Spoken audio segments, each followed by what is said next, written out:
Hello दोस्तों, नमस्कार। क्या आपको भी अपना डेली रूटीन मेंटेन करने में दिक्कतें आती हैं? तो ये वीडियो है खास आपके लिए।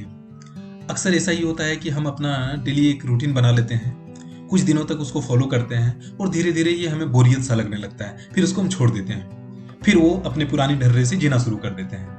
फिर कुछ दिन बीतता है, फिर कहीं से हमको मोटिवेशंस मिलता है और उसके बाद फिर से हम एक नया शेड्यूल बनाते हैं। फिर कुछ दिनों तक उसको फॉलो करते हैं और फिर उसका भी वही हश्र होता है जो पिछले वाले का हुआ था। तो इस तरह से हमारे जो है ये क्रम चलता रहता है। तो आज मैं आप लोगों को यहाँ कुल 5 ऐसे टेक्निक बताने वाला हूँ जिसका उपयोग करके आप जो है अपने डेली शेड्यूल को निरंतर फॉलो कर सकते हैं।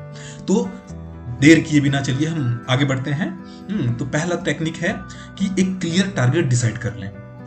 शेड्यूल को आप फॉलो करने के लिए सबसे पहले अपना एक क्लियर टारगेट डिसाइड कर लें। उदाहरण के लिए जैसे कि अगर आप सुबह का एक 6 बजे आपको एक्सरसाइज के लिए जाना है तो 6 बजे से 6:30 या 7 बजे तक जब तक आप जाना चाहते हैं तो उसका एक क्लियर आप स्पेसिफिक टारगेट आप लिख लीजिए कि हमको इतने बजे से चाहे जो भी हो मुझे एक्सरसाइज के लिए जाना है तो जाना है। तो जब ये क्लियर टारगेट्स आपके दिमाग में रहेगा तो आपको ये फॉलो करने की चांसेस जो है बहुत ज़्यादा बढ़ जाएगा।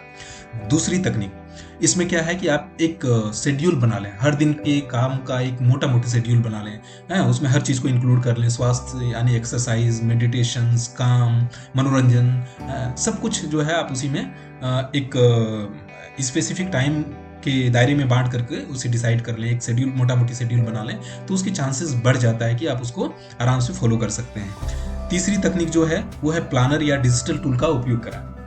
आप आजकल के समय में आप तो या जो है फिजिकल प्लानर का भी आप यूज़ कर सकते हैं और नहीं तो बहुत सारा डिजिटल टूल्स भी अवेलेबल है जो आपके टाइम को ट्रैक करने में आपको बहुत सारा मदद कर सकता है। डिजिटल कैलेंडर्स है जिसका मैं यूज़ करता हूँ। हर चीज़ का जो है आप शेड्यूल जब बनाते हैं और उसमें कैलेंडर में फिट कर देते हैं तो क्या है कि समय समय पर आपको जो है एग्जैक्ट टाइम पर आपको नोटिफिकेशन आ जाता है और अकॉर्डिंगली आप जो है एक्शंस करने शुरू कर देते हैं। तो ये आपको बहुत सारा हेल्प कर सकता है। नेक्स्ट है धीरे धीरे शुरुआत करें।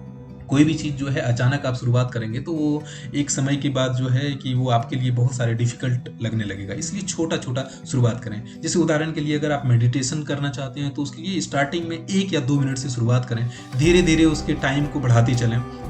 और इस तरह से आपको जो है ये बहुत सारा मदद करेगा।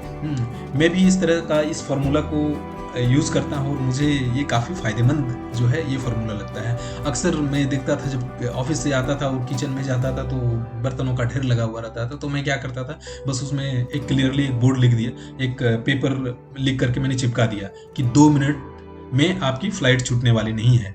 इसीलिए अब जब भी मैं वो दिखता हूँ तो क्या लगता है कि मुझे अरे यार ये चीज़ कर लेना चाहिए, तो फिर मैं उसी समय जो है खाना खाने के बाद जैसे ही मैं बर्तन सिंक में रखता हूँ उसी समय मैं उसको वॉश कर लेता हूँ। तो ये एक तरह से एक छोटी छोटी चीज़ों का जो है ना जिसको माइक्रो हैबिट्स भी कह सकते हैं आप, है ना, इस तरह से आप अपना जो है शुरुआत कर सकते हैं।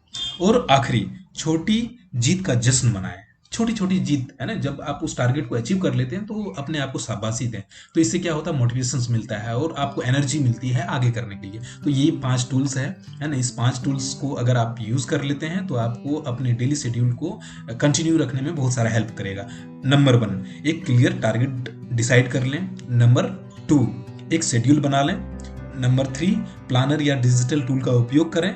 नंबर 4, धीरे धीरे शुरुआत करें। और नंबर 5, छोटी जीत का जश्न मनाएं।